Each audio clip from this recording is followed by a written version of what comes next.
Here is a question I need you to sit with before we go any further. If your phone rang at 2 a.m. and the number on the screen was your own number, not a similar number, not a close number, your exact number, the number that is in every contact saved as you, the number that is in your own phone right now, what would you do? Most people decline. Spam call. Number spoofing. The modern telecommunications nuisance that mimics local numbers to increase pickup rates. You have gotten these calls. You know what they are. You decline and you move on. But now the second question, the one that matters. What if you called it back? And the call connected. And what picked up was your voicemail. Your own greeting. Your own voice saying whatever you have recorded as your outgoing message. And then after the beep, instead of silence, instead of a hang up, instead of dead air, a message. Your voice.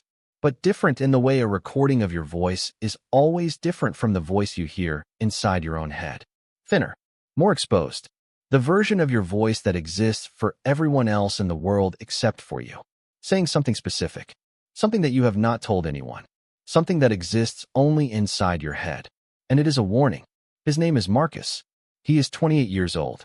He has worked the overnight shift in a hospital's records and administration department for 4 years, which means he knows what 2 a.m. feels like. He knows the specific quality of consciousness at that hour. The thin alertness of a mind that has been awake since 11 p.m. and has several more hours to go. He is not someone who startles easily. He is not someone who makes irrational decisions in the small hours of the morning.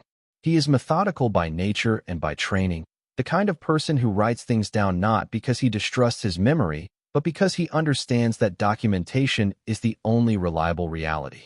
At 2:14 a.m. on a Wednesday in October, he looked at his phone and saw a missed call notification. The number was his own.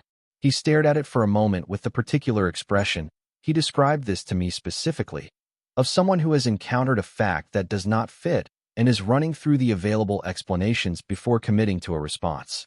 Pocket dial. Forwarding error. His phone had somehow called itself. He had a twin whose number was 1 digit off. He had given his number to someone who was now using it. He was more tired than he thought. None of these satisfied him. He called the number back. 3 rings. His own voicemail greeting. His own voice. The message he has recorded and not changed in 18 months. And then the beep. And then 47 seconds that he has listened to more than 200 times since that night, and that I am going to read to you now exactly as he transcribed it. Exactly. Not paraphrased. Not summarized. He transcribed this 4 separate times because he needed to be certain of every word, and he wanted whoever he eventually shared it with to have every word. This is the voicemail. It's me.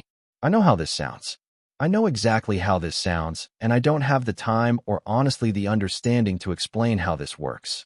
So I'm going to tell you what you need to know, and that has to be enough. Do not take Route 12 home tonight. Take the surface streets. All the way. Don't use the overpass. Don't use the highway. Take the long way. The whole long way. And, a pause here, a 3-second pause where he seems to be deciding something. Tell her about the account. Tell her tonight, when you get home. You've been waiting for the right moment, and there isn't going to be a right moment. There is only tonight. She needs to know before Thursday. Tell her when you get home. I'm sorry I can't explain more than this. Take the surface streets. I love you. And then the call ends. The timestamp on the voicemail, 2:11 a.m. 3 minutes before the missed call appeared on his screen. Marcus sat in the hospital break room with his phone in both hands, and he listened to the message 3 times in a row without moving. Then he called his supervisor and said he wasn't feeling well and left work 4 hours early. He did not take Route 12. He took the surface streets all the way home. 38 minutes instead of the usual 14.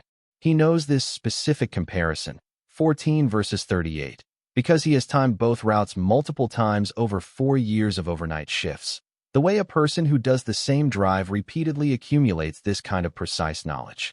He drove all 38 minutes in a state he described as beyond fear.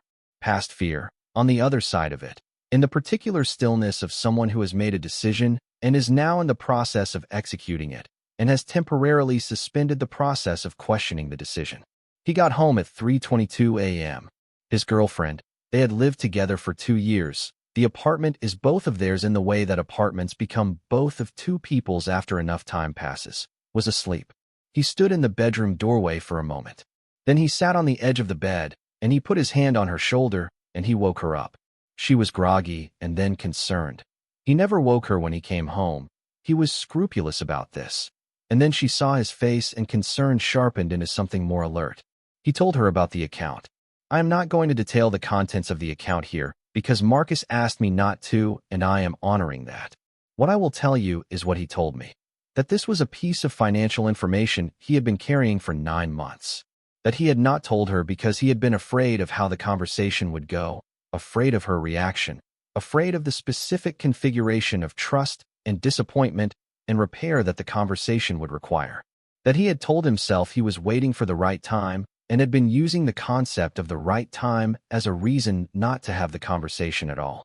He told her at 3:30 in the morning, sitting on the edge of their bed in his work clothes with his hands shaking slightly, and she listened and was silent for a while, and then she was angry, and then she was less angry, and then they talked until almost 5 a.m.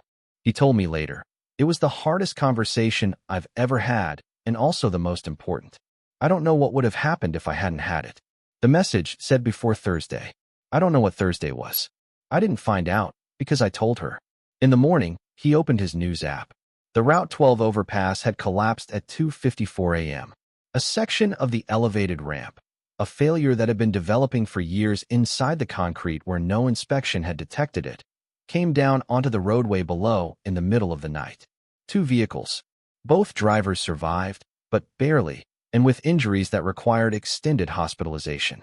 At 2:54 a.m., Marcus had been 21 minutes from home on the surface streets, on the long way, on the route that added 24 minutes to his commute and kept him off the highway. Under ordinary circumstances, at 2:54 a.m., he would have been on that overpass. He has done the math on this many times. He has timed the route. He is certain. He went back to his phone. He played the voicemail again, and listening to it the second time.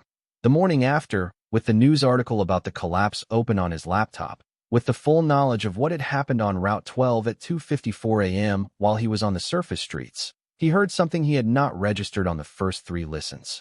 At the very end of the message, after I love you, in the half-second before the line goes dead, a sound, not a voice, not words, a sound, structural, enormous, low in frequency, the specific acoustic character of something very large impacting something very solid from a significant height. He has had this recording analyzed by an audio forensics professional. The analyst's conclusion: the sound at the end of the voicemail recording is consistent with the acoustic signature of a large-scale structural collapse, consistent with a significant mass of concrete impacting a roadway surface. The voicemail was recorded at 2:11 a.m. The overpass collapsed at 2:54 a.m. 43 minutes before the overpass fell, a recording existed in Marcus's voicemail that contained the sound of it falling. He has spent 3 years trying to understand what happened. He has spoken to telecommunications engineers, physicists who work on the theoretical edges of temporal mechanics, audio forensics professionals, a Jesuit priest who was recommended by a mutual friend and who listened to the entire account, and then sat quietly for a long time, and then said, I believe you, and I cannot explain it, and I think you should be grateful. No one has explained it.